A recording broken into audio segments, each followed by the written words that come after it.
BNR gold and diamonds తరుగు తక్కువ బంగారం ఎక్కువ ఇప్పుడు మన వైజాగ్లో. ఆ తర్వాత అంటే మీరు చదువుకునేటప్పుడే ఈ సినిమాల వైపు అట్రాక్ట్ అవ్వడం జరిగిందంటారా? నేను సినిమాలు అట్రాక్ట్ అవ్వలేదు. నేను బెస్ట్ ఫోటోగ్రాఫర్. ఓకే, ఫోటోగ్రాఫర్ అంటే నాకు అప్పుడే 15 సంవత్సరాలు నాకు అవార్డు వచ్చింది, స్టేట్ అవార్డు ఫోటోగ్రఫీలో. ఏ ఫోటో తీశారు సార్ అప్పుడు? అవార్డు రావడానికి వచ్చినంత గొప్ప ఫోటో ఏం తీశారు మీరు? ఏముంది ఇప్పుడు, అంటే ఈ విషయం నిజంగా తెలియదు నాకు, అందుకని. చాలా మంచి ఫోటోగ్రాఫర్ నేను. ఓకే, నా దగ్గర ఎన్ని కెమెరాలు ఉండే అంటే ఆ రోజుల్లో కెమెరాలు అంటే ఈ కెమెరాలు కాదు, బెస్సా కెమెరా, డబ్బా కెమెరాలు అనేవాళ్ళం. అందులో 8 ఎక్స్పోజర్స్ 12 ఎక్స్పోజర్స్ ఉండే అనమాట దాంట్లో. సో అవి తీస్తే సరిగ్గా ఫోకస్ చేసి తీస్తే మొత్తం నిలువెత్తు వచ్చేదన్నమాట. ఓకే ఓకే, అంత బ్యూటిఫుల్ కెమెరాస్ అవి. అలాంటి నా దగ్గర 8 ఎక్స్పోజర్స్ బెస్సా అని దాని పెద్ద గొప్ప పేరు దాన్ని అప్పట్లో. బెస్సా కెమెరాస్ 12 2 ఉండి 8 ఉండేది, 12 ఉండేది. తర్వాత ఇంకా లీకా అని మంచి కెమెరా 35 ఎక్స్పోజర్స్ అన్నమాట, 34 ఎక్స్పోజర్స్. అది 35 ఎక్స్పోజర్స్ అంటే చిన్నదే ఉంటుంది, చాలా బ్రహ్మాండం బ్యూటిఫుల్ అనమాట. అది కూడా మంచి, అది చాలా కాస్ట్లీ కెమెరా అది ఉండేది. ఆ తర్వాత మళ్ళీ రోలీఫ్లెక్స్ అని కెమెరా వచ్చింది, అది 12 ఎక్స్పోజర్సే, బట్ మీటర్ ఉండేది అనమాట. అంటే చాలా ప్యాషన్ మీకు కెమెరాస్ అంటే, చాలా మామూలు కాదు. అంటే అది నేను ఎక్స్పోజ్ చేసిన కొన్ని అంటే తీసేస్తుండే అనమాట. రీల్స్ కొన్ని రీల్స్ అది ఎక్స్పోజ్ అయ్యి కాదు, కొన్ని అలా అంతలా ఎక్కువ ఫ్యాసినేషన్ అనమాట, బాగా ఇంట్రెస్ట్. ఈ ఎక్కడికో వెళ్ళి ఎక్స్పోజర్కి మనం డెవలప్ చేయడానికి, ఫిల్మ్ డెవలప్ చేయాలా, దాన్ని మళ్ళీ ప్రింట్ చేయాలి కదా. అప్పుడు ఇప్పుడైతే చాలా ఈజీ, అప్పుడు అది ఏమీ లేవు, టెక్నాలజీ చాలా తక్కువ. దానికి ఏం చేసేవాడు అంటే హైపో అని దాని కెమికల్స్ ఉంటాయి, దాంట్లో ముందు చేసి తర్వాత ఏమో ప్రింట్ తీయడంలో లైట్ కావాలి. ఆ ప్రింట్కి లైట్, బ్యాటరీ లైట్ కూడా ఉపయోగించేవాడు. ఇలాంటి ఎక్స్పెరిమెంట్లు అన్ని చేసేవాడు అనమాట. చేసి ఆ ప్రింట్ తీసి చేయడం అలా అనమాట. అంటే అంత బ్యూటిఫుల్. ఆ రోలీఫ్లెక్స్ చాలా బ్యూటిఫుల్ కెమెరా. తర్వాత లాస్ట్లో మీటర్తో ఉండేది అనమాట, చాలా బ్యూటిఫుల్. అలాంటి మంచి కెమెరాలను వాడాను. చాలా బ్యూటిఫుల్గా నాకు చాలా ఎక్కువ ఇంట్రెస్ట్ అనమాట, కెమెరా ఇంట్రెస్ట్. ఫ్రేమ్ పెట్టడం కానీ. మరి అటువైపు వెళ్ళాల్సిన వాళ్ళు ఇటువైపు యాక్టర్లు అయిపోయారు మీరు. అంటే అటువైపు వెళ్ళడం అంటే నాకు అప్పుడే దాని తర్వాత నేను హైదరాబాద్లో ఇక్కడికి వచ్చి 16mm పిక్చర్స్ తీయడం, ఫోటోగ్రఫీ ఒక స్టూడియో ఎస్టాబ్లిష్ చేశాను. చేసి తీస్తుండవు అనమాట.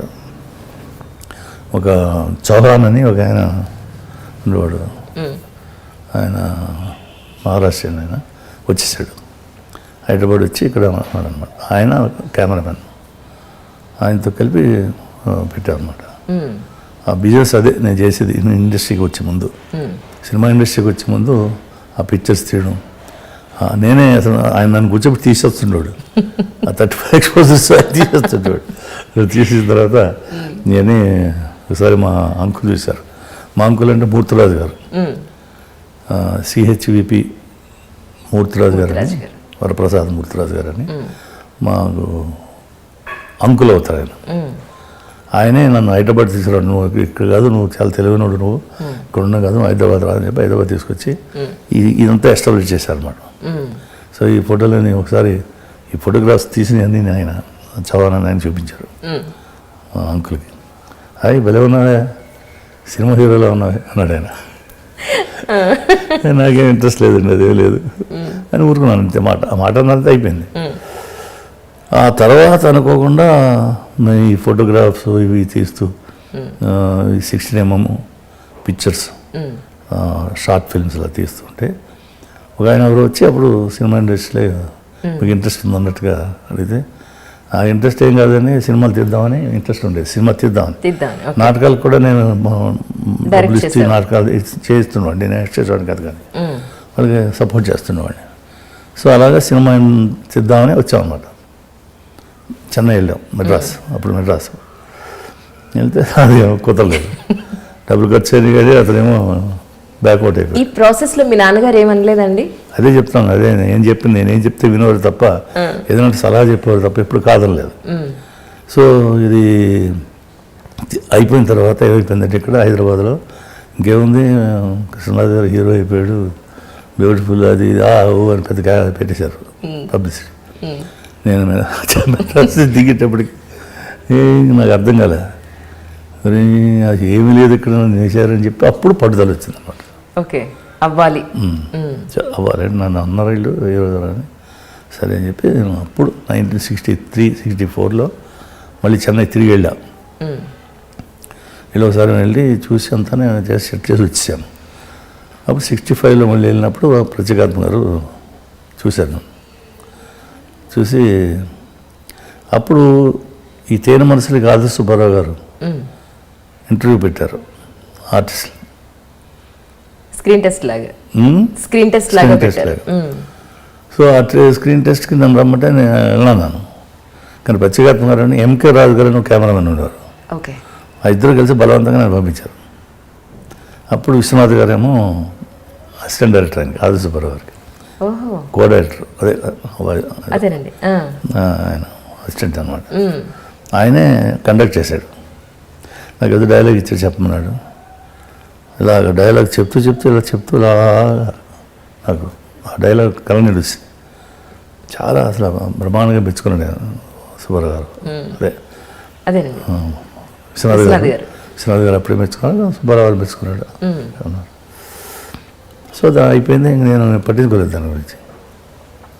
అప్పుడు ప్రత్యేకాత్మ గారు అంటే ఒక నాటకం ఏమన్నారు, ఏదైనా నాటకం వేస్తే అనుభవం వస్తే నాటకం ఏమన్నారు, పరివర్తన అని ఒక నాటకం అతగా రాసింది. ఆయనే యాక్ట్ చేసేవారు, కవి క్యారెక్టర్ అన్నారు.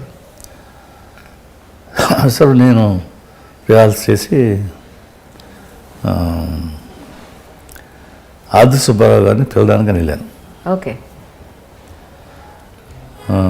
నాటకానికి రమ్మని చూస్తారని. అప్పటికే సెలక్షన్ అవ్వలేదు. ఓకే, సరే కృష్ణ, ఇంకా చాలామంది, జయలలిత అందరూ కూడా వచ్చారు ఆ ఇంటర్వ్యూకి, హేమమాలిని. ఓకే, సో కృష్ణ ఏమో అప్పుడు ఎందుకని వెళ్ళి అడిగితే ఏమైందని అడిగితే ఆయన నేను ఎవడమ్మా నేను పంపించాను కదా అది అని చెప్పి నా కోపడిపోయి ఏదో చేశారనమాట. అని నాకు చెప్పాడు. మీ ఇద్దరు ఫ్రెండ్స్గా తిరుగుతున్నాడు, మీరు కలిసే ఉండేవాడు కృష్ణ. నేను స్నేహితుల మీద బాగా ఇష్టం. నేను నాకు అతను చాలా ఇష్టం. ఇలా చెప్పుకోవచ్చు, ఇలా అన్నాడు ఆది సుబ్బారావు ఇలా అని చెప్పి బాధపడ్డాడు. సరే అప్పుడు నేను ఈయన ఇన్విటేషన్ పట్టుకుని ఆయన దగ్గరికి వెళ్దామని అనుకుని చూద్దామని వెళ్దాం అనుకున్నాను. వెళ్ళాను. ఆయన మ్యాట్ దిగుతూ అన్నట్టు కోపంగా ఏదో ఒక ఎక్స్ప్రెషన్ ఇచ్చి అన్నాడు. నేను యాక్షన్ కోసం రాలేదు, యాక్షన్ అది ఏమైందని అడగడానికి రాలేదు, నేను నాటకం వేస్తున్నాను, ఇన్విటేషన్ ఇవ్వడానికి వచ్చాను అని అన్నాను. అంత తగ్గిపోయి ఇప్పుడు వచ్చాడు కూర్చుని చెప్పండి లేదు ఇలాగా పరివర్తన అని నాటకం వేస్తున్నాను నేను,